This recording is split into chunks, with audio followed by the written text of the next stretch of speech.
평생을 바친 명절 음식의 며느리는 촌스럽다는 한마디를 던졌죠. 하지만 그 차가운 배신 뒤에 제 모든 것을 빼앗으려는 무서운 계획이 숨어 있었습니다. 이것은 단순한 고부 갈등이 아니었어요. 저는 모든 것을 되돌려주기 위해 수십 년간 잊혀졌던 다락방의 괴짝을 열어야만 했습니다. 끝까지 지켜봐 주세요. 네, 그럼요. 추석 명절, 1년 중 가장 풍요로워야 할 그날의 이야기부터 시작해 볼게요. 창밖은 벌써부터 명절 분위기로 들떠 있었어요. 아이들 웃음소리, 이 집 저 집 맛있는 냄새, 가을 하늘은 또 어쩜 그리 높고 푸른지, 꼭 제 남편, 그 사람 살아생전 좋아하던 하늘색 그대로였죠. 하지만 이 30년 넘은 낡은 부엌 안의 공기는 창밖 세상과는 전혀 딴판이었어요. 무겁고 외롭고 또 조용했죠. 그래도 새벽 4시면 눈이 번쩍 떠져요. 몸에 밴 습관이라는 게 참 무서운 거죠. 남편 차례상에 올릴 음식들을 머릿속으로 그리며 몸을 일으켰어요. 이 부엌 참 오래됐죠. 싱크대 문짝은 닳아서 나무 속살이 보일 정도고 가스레인지는 불을 켤 때마다 텅 하고 겁을 줘요. 그래도 제 손때 묻은 모든 것들이 정갈하게 제자리를 지키고 있었어요. 행주는 꼭 삶아서 빳빳하게 말려두고 그릇들은 짝 맞춰서 가지런히 쌓아둬야 직성이 풀리는 제 성격 덕분에요. 남편이 있었다면 이 시간이 참 좋았을 텐데 그 사람은 요리 솜씨는 없어도 꼭두 새벽부터 저를 따라 부엌에 나와서는 옆에서 조잘조잘 말을 붙이곤 했거든요. 여보, 당신 손은 마법사 손이야. 어떻게 맹물에서 이런 맛이 나? 하면서요. 갈비찜이며 잡채며 그 사람이 좋아하던 음식들을 하나씩 만들다 보면 어느새 옆에 그 사람이 와서 서성이는 것 같은 착각이 들어요. 그 사람 목까지, 우리 아들 녀석 목까지 정성을 다해 음식을 만들었죠. 자식들이 온다고 생각하면 힘든 줄도 몰랐어요. 오히려 설레고 기대됐죠. 우리 아들은 갈비찜을 제일 좋아하지. 우리 며느리는 동태전을 잘 먹더라. 하나하나 자식들 얼굴을 떠올리며 음식을 만들었어요. 오전 내내 분주하게 움직이고 난이 온 집안에 맛있는 냄새가 가득 찼어요.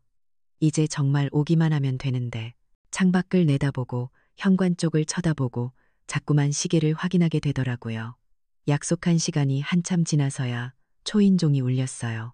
버선발로 뛰어나가 문을 열었죠. 어머니, 저희 왔어요. 아들 녀석의 목소리. 그런데 그 표정에는 반가움보다는 큰 숙제하러 온 사람 같은 의무감만 가득했어요. 며느리 아이는 더했죠. 억지로 입꼬리만 살짝 올린 미소.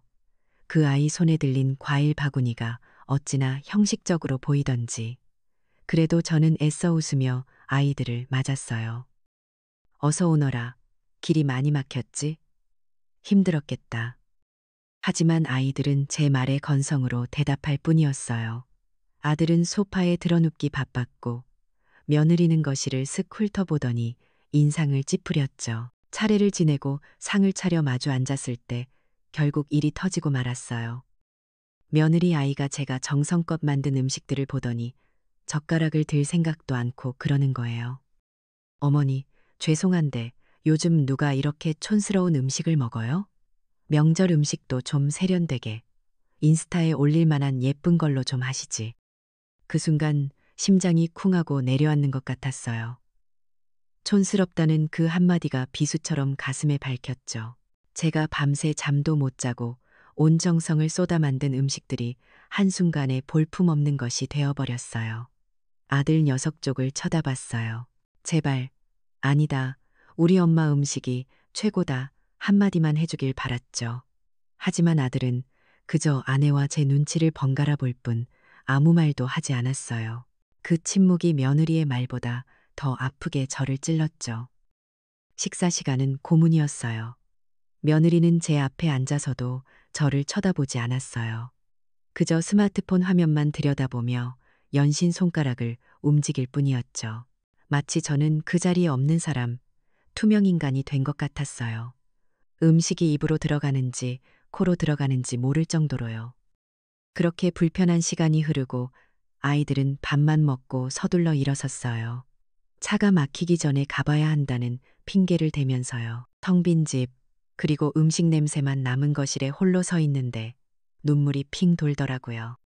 아이들이 떠나고 난 뒤 산더미처럼 쌓인 설거지 거리를 앞에 두고 한참을 멍하니 서 있었어요.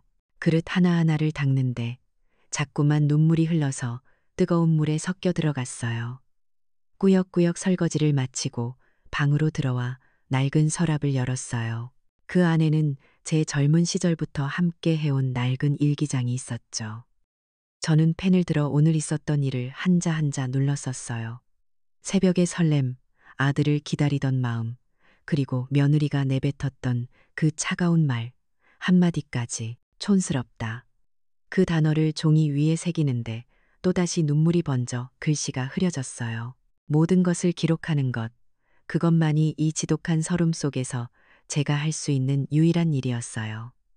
오늘을, 이 상처를 저는 절대로 잊지 않을 거예요. 명절이 지나고 며칠이 흘렀는지 모르겠어요. 달력은 넘기지 않았으니 시간도 저를 비켜가는 것 같았죠. 텅 빈 집에서 그날의 우니셰니의 감과 슬픔은 공기처럼 흩어지지 않고 잿가루처럼 차곡차곡 쌓여만 갔어요. 입맛도 없고 잠도 오지 않았죠. 그저 멍하니 창밖만 바라보는 시간이 길어졌어요. 며칠 만에 용기를 내어 집을 나섰어요. 뭐라도 해야 했거든요. 이대로 있다가는 정말 말라비틀어질 것 같아서요. 동네를 한 바퀴 도는데 마침 앞집 할머니를 만났어요. 그분도 저처럼 혼자 지내시는 분이라 오며 가며 인사는 나누는 사이였죠. 제 얼굴이 말이 아니었는지 할머니가 걱정스러운 얼굴로 다가와 말을 붙이시더군요. 아이고 영감님 댁, 얼굴이 왜 이렇게 반쪽이 됐어? 무슨 일 있어? 저는 차마 자식들 흉을 볼 수가 없어서 그냥 몸이 좀 안 좋아서요. 하고 얼버무렸어요. 그랬더니 할머니가 제 손을 덥석 잡으면서 그러시는 거예요. 요즘 젊은 애들이 다 그렇지, 뭐, 지들 살기 바빠서 늙은 부모 생각이나 한대? 그래도 자식들인데 어쩌겠어. 우리가 이해하고 살아야지. 위로의 말이었겠지만 이상하게 그 말이 더 큰 상처가 되어 돌아왔어요. 다 그렇다는 그 말이 제가 겪은 특별한 모욕을 너무나 흔한 일로 만들어버리는 것 같았거든요. 저는 그냥 괜찮다고 웃어 보이고 서둘러 자리를 떴어요. 결국 이 아픔은 누구에게도 이해받을 수 없는 오롯이 저 혼자 감당해야 할 몫이라는 걸 깨달았죠. 집에 돌아와서도 마음은 더 무거워졌어요. 그날 이후로 아들 녀석에게서는 전화 한 통이 없었죠. 아마 제 마음이 어떨지 생각조차 하지 않는 거겠죠. 제 속에서 무언가 단단히 굳어지고 있다는 걸 느꼈어요. 그건 체념과는 조금 다른 차가운 무언가였어요. 며칠이 더 지났을까요? 장을 보러 나섰다가 시장 근처 카페를 지나게 됐어요. 무심코 창가 자리를 쳐다보는데 익숙한 얼굴이 보이더군요. 제 아들 녀석이었어요. 그리고 그 맞은편에는 며느리 아이가 앉아 있었죠. 둘이 심각한 표정으로 이야기를 나누고 있었어요. 혹시 내 생각이라도 하는 걸까 잠시 기대하는 마음이 들었지만 이내 불안한 예감이 엄습했어요. 저도 모르게 발걸음이 카페 유리창 가까이로 향했죠. 다행히 창문이 조금 열려 있었고 며느리의 날카로운 목소리가 새어나왔어요. 어머니 집 그냥 그렇게 계속 둘 거예요? 그 집 팔고 우리 아파트 근처 작은 오피스텔 하나 얻어드리면 되잖아요. 그래야 우리가 매일 들여다보기도 편하고. 심장이 철렁 내려앉았어요. 이 집은 제 남편과 제가 평생을 바쳐 일군 우리의 보금자리예요. 곳곳에 우리 가족의 추억이 묻어 있는 곳인데 그걸 팔자고 저렇게 쉽게 말하다니요. 아들이 망설이는 듯한 목소리로 대꾸했어요. 그래도 어머니가 평생 사신 집인데 쉽게 말씀하실까? 그때였어요. 제가 제 귀를 의심하게 만든 며느리의 목소리가 들린 건 아, 답답해 정말. 어머니가 나이 드셔서 판단력이 흐려졌다고 둘러대면 돼요. 우리가 걱정돼서 그런다고 재산 관리 능력이 없으신 것 같다고 법원에 몇 번 증명하면 우리가 어머니 재산 관리할 수 있다니까요. 변호사한테 다 알아봤어요. 그 말을 듣는 순간 세상이 무너지는 것 같았어요. 아니, 무너지는 소리조차 들리지 않았어요. 세상의 모든 소음이 한순간에 멈추고 며느리의 그 잔인한 말소리만 귓속에서 메아리 쳤죠. 판단력이 흐려졌다. 재산 관리 능력이 없다. 단순히 무례하고 버릇없는 아이인 줄로만 알았는데 이건 그런 차원의 문제가 아니었어요. 이건 제 인생을 통째로 부정하고 제 존재를 지워버리려는 악의적인 계획이었어요. 제가 평생을 바쳐 키운 아들이, 제 아들이 저를 정신병자로 몰아서 재산을 빼앗으려 한다는 사실을 어떻게 받아들여야 할까요? 온몸의 피가 차갑게 식는 것 같았어요. 서운함, 슬픔, 그런 감정들은 사치였어요. 그 자리를 대신한 것은 태어나서 처음 느껴보는 종류의 깊고 서늘한 배신감이었죠. 아들이 어렸을 때 열이 펄펄 끓어 밤새 끙끙 앓던 밤이 떠올랐어요. 저는 그 작은 아이를 품에 안고 밤을 새우며 기도했죠. 제발 우리 아들만 살려주신다면 제 모든 것을 주어도 아깝지 않겠습니다 하고요. 그런데 그 아들이 이제는 저를 내버리려고 하고 있었어요. 저는 조용히 그 자리를 벗어났어요. 아무도 저를 보지 못했죠. 집으로 돌아오는 내내 눈물 한 방울 나오지 않았어요. 대신 가슴 속에서 차가운 불길 같은 것이 타오르기 시작했어요. 그건 분노였어요. 슬픔이 모두 타버린 자리에 남은 아주 차갑고 단단한 분노. 이제 더 이상 울고만 있을 수는 없어요. 제가 어떻게 살아온 사람인데 이렇게 허무하게 무너질 수는 없는 일이죠. 그날 밤 저는 일기장에 눈물 대신 차가운 결심을 적어 내려갔어요. 분노는 슬픔보다 훨씬 더 뜨거웠지만 이상하게도 정신은 더 맑아졌어요. 눈물이 흐를 때는 세상이 온통 뿌옇게만 보였는데 마음속에 차가운 불이 타오르기 시작하니 오히려 모든 것이 선명해졌죠. 내가 지금 뭘 해야 하는지, 뭘 할 수 있는지. 하지만 막막했어요. 변호사까지 동원해서 법적으로 나를 옭아매려는 아이들을 늙고 힘없는 내가 어떻게 이길 수 있을까요? 그 답답한 마음에 몇 년 동안 한 번도 열어보지 않았던 다락방으로 향했어요. 무언가에 홀린 듯이요. 그냥 이대로 주저앉아 있을 수 없다는 생각에 몸이라도 움직여야 했던 것 같. 다락방은 먼지가 뽀얗게 쌓여 있었고 죽은 남편의 물건들과 이제는 쓰지 않는 낡은 살림살이들이 시간을 잊은 채 잠들어 있었죠. 구석에 놓인 낡은 괴짝 하나가 눈에 들어왔어요. 남편과 결혼할 때 친정어머니가 꼭 쥐어주셨던 자개장이었죠. 그 안에 제 젊은 시절의 기억들을 봉인해 두었다는 사실조차 잊고 살았네요. 삐걱거리는 뚜껑을 열자 오래된 나무와 종이 냄새가 훅 끼쳐왔어요. 가장 위에는 빛바랜 신문지 조각이 있었어요. 1980년대 어느 날 전국 왕실 요리 경연대회에서 대상을 받은 제 모습이었죠. 앳된 얼굴로 어색하게 웃으며 트로피를 들고 있는 사진. 그 옆에는 금박이 벗겨진 묵직한 트로피가 놓여 있었어요. 한때는 제 인생의 가장 큰 자랑이었는데 결혼하고 아이를 낳고 남편 사업을 돕고 정신없이 살다 보니 이런 영광이 있었다는 것조차 까맣게 잊고 있었던 거예요. 그리고 그 아래 제 손때가 묻은 낡은 가죽 노트 여러 권이 있었어요. 한 권 한 권 펼쳐보는데 잊고 있던 제 삶의 조각들이 파노라마처럼 펼쳐졌어요. 이건 단순한 요리책이 아니었어요. 제가 평생에 걸쳐 연구하고 기록한 저만의 비밀 병기였죠.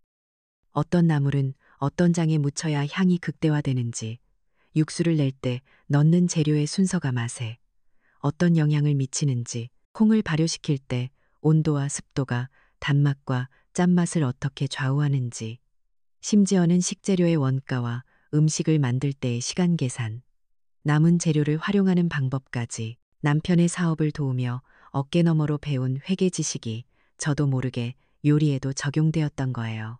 촌스럽다고 며느리가 비웃었던 내 인생이 이 노트들 안에 고스란히 담겨 있었어요. 치열했고 전문적이었고 누구보다 열정적이었던 제 삶의 증거였죠. 한참을 노트에 빠져 있는데 문득 한 사람의 이름이 떠올랐어요. 요리대회 때 후원사였던 대기업 식품연구소의 연구원이었던 친구 김민서. 똑똑하고 열정적이던 그 친구는 제 요리를 보고 이건 예술이자 과학이라며 극찬을 아끼지 않았었죠. 수십 년이 흘렀는데 연락이 될까? 심장이 두근거렸어요. 믿져야 본전이라는 생각에 먼지 쌓인 옛날 전화번호부를 뒤져 겨우겨우 연락처를 찾아냈어요. 며칠 후 약속을 잡고 민서를 만났어요. 세월이 흘러 희끗희끗한 머리에 주름도 늘었지만 반짝이는 눈빛만은 예전 그대로더군요. 저는 그동안의 서름을 잠시 접어두고 낡은 노트들을 조심스럽게 꺼내 보여줬어요. 제 친구 민서는 노트를 한 장 한 장 넘겨보더니 점점 표정이 심각해졌어요. 그러다 갑자기 안경을 고쳤으며 소리쳤죠. 은수가 너 지금 이게 뭔지 알고나 있는 거야? 그냥 제가 평생 요리하면서 적어둔 것들인데. 아니야, 이건 단순한 요리책이 아니야. 이건 수천억, 아니 돈으로 가치를 매길 수 없는 한국 전통 음식의 데이터베이스라고. 여기 발효 과정에 대한 기록 좀 봐. 이건 현대 과학으로도 완벽하게 분석하지 못한 부분이야.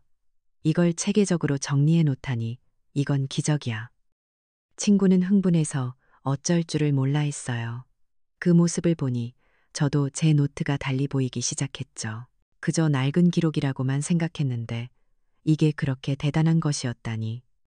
민서는 제게 지적재산권이라는 어려운 말을 꺼내며 이 노트들이 현대 식품 산업에 얼마나 큰 가치를 지니는지 설명해 주기 시작했어요. 그리고 제게 단호하게 말했죠. 이건 그냥 묵혀둘 게 아니라고. 이건 네가 평생을 바쳐 이룬 너의 자산이니 반드시 법적으로 보호받고 그 가치를 인정받아야 한다고. 그 말을 듣는 순간 제 머릿속에 번개가 치는 것 같았어요. 복수. 그저 감정적으로 분노만 하던 제게 구체적인 길이 보이기 시작했어요. 며느리가 그토록 무시하고 경멸했던 나의 촌스러운 지식. 바로 그것이 저들의 오만함을 무너뜨릴 가장 강력한 무기가 될 수 있다는 걸 깨달았죠. 저는 그 길로 민서가 소개해준 변호사를 찾아갔어요. 자식들의 계획을 막기 위한 방어적인 상담이 아니었어요. 제 지적 재산권을 완벽하게 보호하고 그 가치를 세상에 증명하기 위한 공격적인 준비의 시작이었죠. 집에 돌아와 거울을 봤어요. 거울 속에는 더 이상 무기력하고 슬픔에 잠긴 늙은 여인이 없었어요. 수십 년간 잊고 있던 자부심과 차가운 결의로 빛나는 눈빛을 가진 한 여인이 서 있었죠. 촌스럽다고? 그래, 어디 한번 보여주마. 너희들이 무시했던 그 촌스러운 삶이 얼마나 위대한 가치를 지니고 있는지. 이제 시작일 뿐이었어요. 변호사 사무실의 가죽 소파는 푹신했지만 제 마음은 가시방석에 앉은 듯 불편했어요. 알아들을 수 없는 법률 용어들이 오가는 동안 저는 오직 한 가지만 생각했죠. 이건 단순한 돈 문제가 아니라고. 내 인생을, 내 자존심을 되찾는 싸움이라고요. 친구 민서와 변호사는 제 요리 노트의 가치를 어떻게 극대화할 수 있을지에 대해 열을 올렸지만 저는 조용히 듣고 있다가 한 가지 조건을 내걸었어요. 제 요리법을 가져가는 대기업은 수익금의 일부를 반드시 전통 음식 문화 보존 기금으로 출연시켜야 한다는 것이었죠. 변호사는 의아한 표정을 지었고 민서는 잠시 놀라는 듯 하더니 이내 고개를 끄덕이며 제 손을 꽉 잡아주더군요. 아마 제 마음을 이해했을 거예요. 이건 제 사적인 복수를 넘어 저처럼 잊혀가는 모든 어머니들의 자부심을 위한 일이기도 하다는 것을요. 그날 이후 모든 것은 일사천리로 진행됐어요. 저는 집에서 조용히 때를 기다렸지만 세상은 보이지 않는 곳에서 바쁘게 움직이고 있었죠. 민서는 신이 나서 자기 인맥을 총동원했어요. 식품업계의 유명한 평론가들에게 슬쩍 정보를 흘리고 언론사 기자들에게 제야의 숨은 요리, 고수에 대한 떡밥을 던졌죠. 은수가 지금 업계가 난리가 났어. 수십 년간 잊혀졌던 왕실 요리의 대가가 나타났다고. 그게 누구냐고 다들 혈안이 되어 있대. 민서의 목소리를 들으며 저는 묘한 기분에 사로잡혔어요. 세상이 말하는 대가는 바로 나인데 정작 내 아들 녀석은 저를 판단력이 흐려진 늙은이 취급을 하고 있으니 이 얼마나 기막힌 희극인가요. 그렇게 폭풍이 조용히 몰려오고 있다는 것을 제 자식들은 까맣게 모르고 있었어요. 어느 날 오후 초인종이 울리고 문을 열어보니 아들 내외가 서 있더군요. 그들의 얼굴에는 가식적인 걱정과 은밀한 탐욕이 뒤섞여 있었죠. 어머니, 드릴 말씀이 있어서요. 아이들은 거실 소파에 마주 앉아 서류 봉투 하나를 꺼내 테이블 위로 밀었어요. 그 안에는 고급 요양원의 안내 책자가 들어 있었죠. 어머니, 저희가 다 알아봤어요. 여기 공기도 좋고 시설도 최고급이에요. 어머니 혼자 이렇게 넓은 집에 계시는 것보다 여기서 편안하게 노후를 보내시는 게 훨씬 나아요. 며느리 아이의 목소리는 꿀을 바른 듯 다정했지만 그 눈빛은 차갑게 빛나고 있었어요. 이 집을 팔아치우고 저를 그럴듯한 감옥에 가두려는 속셈이 훤히 들여다 보였죠. 제 평생의 터전을, 제 남편과의 추억이 깃든 이 집을 빼앗으려는 마지막 통첩이었어요. 저는 화를 내지도 눈물을 보이지도 않았어요. 그저 찻잔을 들어 조용히 차를 한 모금 마셨죠. 제 침묵이 불안했는지 아들 녀석이 말을 더듬으며 거들었어요. 어머니를 위한 거예요. 정말이에요. 저희가 자주 찾아뵐게요. 그 순간 오래전 남편의 모습이 떠올랐어요. 중요한 계약을 앞두고 밤새 서재를 서성이며 고민하던 그 사람. 제가 등을 토닥이며 가장 중요한 건 신뢰예요, 여보. 눈앞의 이익보다 더 큰 걸 보셔야죠. 라고 말해주었죠. 지금 제 앞에 앉아있는 저 아이는 아버지가 평생 지키려 했던 그 신뢰라는 것을 너무나 쉽게 버리고 있었어요. 저는 찻잔을 내려놓고 아이들을 똑바로 쳐다보며 말했어요. 생각할 시간을 좀 주렴. 며칠만. 제 차분한 태도의 아이들은 오히려 당황하는 눈치였어요. 아마 제가 울고불고 매달릴 거라고 예상했겠죠. 그들은 마지못해 고개를 끄덕이고는 승리를 예감한 듯 의기양양하게 집을 나섰어요. 현관문이 닫히고 집에 다시 정적이 찾아왔어요. 하지만 그 정적은 이전의 외로움과는 달랐어요. 폭풍의 눈처럼 모든 것이 고요하고 명확했죠. 바로 그때 전화벨이 울렸어요. 변호사였어요. 선생님, 모든 준비가 끝났습니다. 내일 오전 10시에 대기업 본사에서 최종 계약서에 서명하시면 됩니다. 계약 발표 기자회견은 바로 그 다음 날 오전에 진행될 예정입니다. 기자회견 날짜. 그날은 바로 아들 내외가 제게 요양원 입소 여부를 대답해달라고 했던 바로 그날이었어요. 모든 조각이 완벽하게 맞춰졌어요. 저는 수화기를 내려놓고 창밖을 내다봤어요. 이제 모든 준비는 끝났어요. 저는 조용하고 단호하게 결전의 날을 기다리고 있었어요. 약속된 날 아들 녀석에게서 전화가 왔어요. 목소리는 어색할 정도로 밝았죠. 저녁 식사를 같이 하자는 거였어요. 시내에서 가장 비싸고 전망 좋다는 고급 한정식 식당이었죠. 자신들이 무시하던 바로 그 한식으로 마지막 단판을 지으려는 속셈이 뻔히 보여 실소가 터져 나왔어요. 저는 옷장에서 가장 얌전하고 수수한 옷을 꺼내 입었어요. 며느리 아이가 촌스럽다고 질색하던 바로 그런 스타일이었죠. 마지막까지 그 아이들이 아는 초라한 어머니의 모습으로 있어주는 것. 그것이 제가 준비한 마지막 무대 장치였으니까요. 식당의 별실에 들어서자 화려하게 차려진 음식상이 저를 맞았어요. 하지만 그 음식들은 그저 이 잔인한 연극의 소품일 뿐이었죠. 아들은 안절부절 못하며 연신 마른 입술을 축였고 며느리는 이미 모든 것을 손에 넣은 승리자처럼 오만한 미소를 짓고 있었어요. 제 인생의 마지막을 결정지을 그 서류들이 테이블 위로 스르륵 밀려왔죠. 요양원 입소 계약서와 재산 포기 각서. 어머니를 위해서예요. 저희가 다 알아서 할 테니 여기에 도장만 찍으시면 돼요. 며느리가 제 손에 억지로 펜을 쥐어주며 속삭였어요. 바로 그때였어요. 제가 기다리던 순간이 온 것은 저는 펜을 쥔 채 아무 말 없이 방 안쪽에 걸린 커다란 텔레비전 화면을 바라봤어요.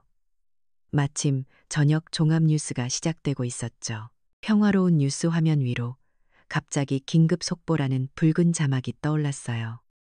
네, 방금 들어온 소식입니다. 국내 최대 식품 대기업인 한상그룹이 오늘 오전 한국 전통 음식의 가치를 재정립할 프리미엄 브랜드 명인의 식탁 런칭을 전격 발표했습니다. 앵커의 흥분된 목소리가 조용한 방안을 울렸어요. 아들 내외는 짜증 섞인 표정으로 텔레비전을 쳐다봤죠. 그리고 이 거대한 프로젝트를 총괄할 마스터로 수십 년간 세간에 알려지지 않았던 왕실 요리의 마지막 계승자 강은숙 명인이 전격 영입되었습니다. 화면에 제 얼굴이 나왔어요. 수십 년 전, 낡은 신문기사 속의 젊은 제 얼굴과 친구 민서가 얼마 전 찍어준 단아한 제 현재 모습이 나란히 비춰졌죠. 한상그룹은 강은숙 명인의 요리법 전체에 대한 독점 라이선스 계약을 체결했으며 계약 금액은 수십억 원에 달하는 것으로 알려졌습니다. 또한 전문가들은 강 명인이 수십 년간 기록해온 요리 비법 노트의 지적 재산권 가치는 천문학적인 수준이 될 것이라고 평가하고 있습니다. 방 안의 모든 소리가 사라졌어요. 오직 앵커의 목소리만이 또렷하게 들려왔죠. 며느리의 얼굴에서 오만하던 미소가 거짓말처럼 사라졌어요. 그 아이의 얼굴은 하얗게 질려갔고 손에 들고 있던 숟가락을 쨍그랑 소리를 내며 떨어뜨렸어요. 아들 녀석은 텔레비전 화면과 저를 번갈아 쳐다보며 마치 유령이라도 본 사람처럼 입을 떡 벌리고 있었죠. 손은 사시나무처럼 떨리고 있었고요. 식당 직원들이 수군거리며 우리 방 안을 엿보기 시작했어요. 다른 방의 손님들도 텔레비전 소리에 놀라 웅성거리기 시작했죠. 모든 시선이 제게로 쏠렸어요. 며느리가 그토록 중요하게 생각하던 체면. 그 아이가 쌓아올린 허영의 성이 제 눈앞에서 와르르 무너져 내리고 있었어요. 문득 며느리가 처음 시집왔던 날이 떠올랐어요. 수줍은 얼굴로 제게 어머니 음식 솜씨는 정말 최고예요 라고 말하던 그 아이의 순수했던 모습이요. 참 씁쓸했죠. 저는 소란 속에서도 아무 말 없이 제 앞에 놓인 찻잔을 조용히 들었어요. 며느리가 촌스럽다고 비웃었던 바로 그 전통 방식대로 두 손으로 공손히 찻잔을 감싸쥐고 우아하게 차를 한 모금 마셨죠. 찻잔을 내려놓는 소리가 방 안의 모든 소음을 잠재웠어요. 그리고 저는 제 인생을 송두리째 빼앗으려 했던 두 아이를 똑바로 쳐다봤어요. 제 목소리는 떨리지 않았어요. 아주 차분하고 하지만 그 어떤 고함보다도 무겁게 울려 퍼졌죠. 너희들이 말한 법적 절차라는 것, 이제는 내가 너희에게 물어볼 차례구나. 완전한 정적, 그리고 완전한 역전이었어요. 그날 이후 세상은 온통 제 이야기로 떠들썩했어요. 신문이며 방송이며 숨어있던 요리명인에 대한 이야기로 가득했죠. 하지만 정작 제 집은 그날 이후로 그 어떤 날보다 더 깊은 침묵에 잠겼어요. 아들 녀석에게서 오는 전화는 받지 않았어요. 그 아이들에게는 시간이 필요했으니까요. 자신들이 저지른 일이 어떤 의미인지 뼈저리게 느낄 시간이요. 며칠이 지나고 저는 아이들에게 집으로 오라고 전했어요. 약속된 시간에 초인종이 울리고 문을 열자 며칠 사이에 헬쑥해진 두 아이가 고개를 푹 숙인 채 서 있었어요. 그 화려하고 오만하던 모습은 온데간데 없었죠. 거실에 들어서자마자 두 아이는 제 앞에 무릎을 꿇었어요. 그리고 며느리 아이가 흐느끼기 시작했죠. 그건 연기가 아니었어요. 자신의 모든 것이 무너져 내린 사람의 진심 어린 통곡이었어요. 그 아이는 울면서 모든 것을 털어놓았어요. 친구들과 자신을 비교하며 느꼈던 열등감, 제 앞에서만큼은 우월하고 싶었던 어리석은 마음, 그리고 그 모든 것이 뒤틀려 저에 대한 시기와 질투로 변해버렸던 과정까지요. 아들 녀석은 아무 말 없이 그저 바닥에 이마를 대고 조용히 눈물만 흘렸어요. 어머니를 지키지 못했다는, 아들로서의 도리를 다하지 못했다는 깊은 자책감에 몸을 떨고 있었죠. 저는 그 아이들을 한참 동안 그저 바라보기만 했어요. 제 마음속에는 분노도 원망도 남아있지 않았어요. 그저 모든 것이 부서져 버린 가여운 내 자식들만 보일 뿐이었죠. 법적으로든 사회적으로든 저는 아이들을 완전히 파멸시킬 힘을 가지고 있었어요. 어쩌면 많은 사람들이 그런 통쾌한 복수를 기대했을지도 모르죠. 하지만 저는 다른 선택을 하기로 마음먹었어요. 저는 자리에서 일어나 제 낡은 요리 노트가 놓여 있는 부엌 쪽을 가리켰어요. 그리고 무릎 꿇고 있는 며느리 아이를 향해 말했죠. 일어나거라. 내가 너에게 물려줄 진짜 유산은 돈이 아니다. 바로 이 손맛과 우리 집안의 역사다. 그것을 배울 준비가 되었느냐? 제 예상 밖의 제안에 두 아이는 고개를 들고 믿을 수 없다는 표정으로 저를 쳐다봤어요. 복수가 아닌 가르침을, 처벌이 아닌 전승을 선택한 제 결정에 아이들의 눈에는 더 큰 눈물이 차올랐죠. 그날 이후 우리 집 부엌에는 어색하지만 새로운 풍경이 펼쳐지기 시작했어요. 며느리 아이는 제 옆에서 서툰 솜씨로 콩나물을 다듬고 멸치똥을 땄어요. 처음에는 모든 것이 서툴고 어색했죠. 하지만 그 아이는 진심이었어요. 촌스럽다고 비웃었던 그 음식들 안에 시어머니의 삶과 지혜, 그리고 역사가 담겨 있다는 것을 조금씩 깨달아가고 있었죠. 음식을 만드는 과정은 망가진 우리 관계를 회복하는 치유의 과정이 되어갔어요. 아들은 제 옆에서 사업적인 조언을 해주며 든든한 조력자가 되어 주었고요. 문득 돌아가신 제 어머니가 떠올랐어요. 부엌에 나란히 앉아 만두를 빚으며 은수가 음식은 기억을 전하는 거란다라고 말씀하시던 그 따뜻한 목소리가요. 이제야 저는 그 말의 진짜 의미를 깨달을 수 있었어요. 저는 지금 며느리에게 단순히 요리법을 가르치는 것이 아니었어요. 제 어머니에게서 저에게로, 그리고 다시 제 며느리에게로 이어지는 우리 집안의 사랑과 기억을 물려주고 있었던 거죠. 몇 년의 시간이 흘렀어요. 저는 제 이름을 건 작은 전통 음식 문화재단을 만들었어요. 그리고 그 재단의 가장 유능한 실장은 이제는 누구보다 된장 냄새를 사랑하게 된 제 며느리 아이가 맡고 있죠. 우리는 함께 젊은 사람들에게 우리 음식의 가치를 알리는 일을 해요. 아들은 든든하게 재단의 운영을 맡아주고 있고요. 오늘도 저는 며느리와 함께 부엌에 서서 음식을 만들어요. 이제는 제법 능숙해진 며느리의 손끝에서 구수한 청국장 냄새가 피어오르네요. 더 이상 우리 사이에는 어색함이나 원망은 없어요. 그저 서로를 존중하고 아끼는 마음만이 가득할 뿐이죠. 진정한 승리는 상대를 무너뜨리는 것이 아니라 함께 새로운 것을 만들어가는 것임을 저는 이제야 알게 되었어요. 이것이 바로 제가 제 아이들에게, 그리고 세상에 물려주고 싶었던 진정한 유산이에요. 결국 진정한 체면은 겉모습이 아닌 자신의 가치를 스스로 믿는 단단한 마음에서 나오는 거였어요. 멸시 속에서 피어난 가장 우아한 복수는 파괴가 아닌 가르침이었죠. 진짜 유산은 돈이 아니라 마음으로 전해지는 지혜와 존중이라는 것을 그녀의 이야기는 보여주거든요.